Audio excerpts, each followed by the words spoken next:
Hey, it's Chef Susan, and I wanted to show you this really beautiful dish that I just made for a client. I'm actually working today, and for those of you that are watching me for the first time, I'm a personal chef to private clients. I went to the Cordon Bleu and graduated top of class, and I really love cooking and what I do. This is a really fun, a little bit more detailed recipe, but not difficult, just a lot of steps.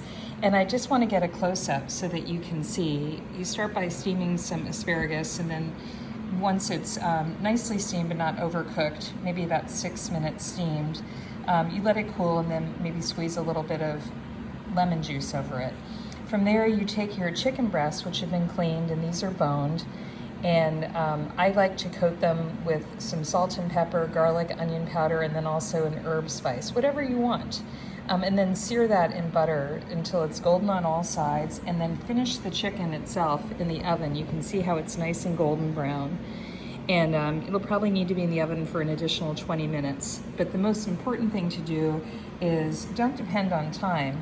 Use a thermometer to make sure you know when the chicken is actually done. And every oven varies in terms of heat and temperature. So an internal temperature for chicken when it's done cooking is 165 degrees.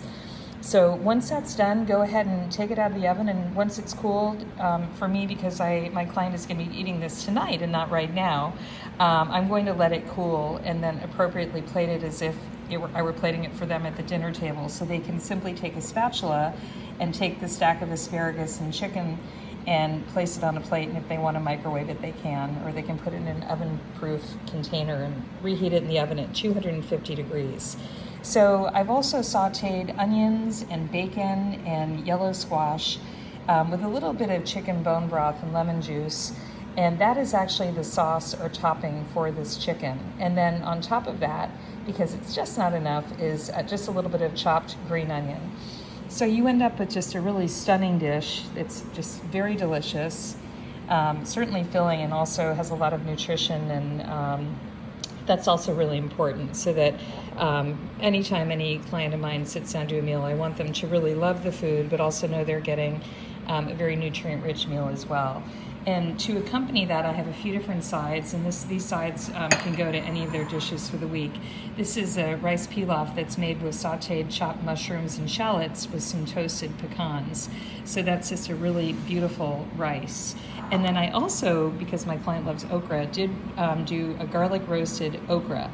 And what's really lovely about this is if you clean your okra and then toss it in olive oil and garlic, it doesn't have time to get that sometimes can be slimy or slippery texture, and you can put it right in the oven for about 15 minutes, and it just really creates a delicious roasted vegetable. And you see how the garlic has browned a little bit, so it's actually very tasty and something fun for you to try if you want to look for a new vegetable to give it a go. So here's my recipe. I hope you love it, and this is asparagus skillet chicken. You could probably find it online. I found this online and have done a variation of it. So I really encourage people to make a recipe their own. So do what suits your taste best, and most importantly, enjoy it. Have a great week.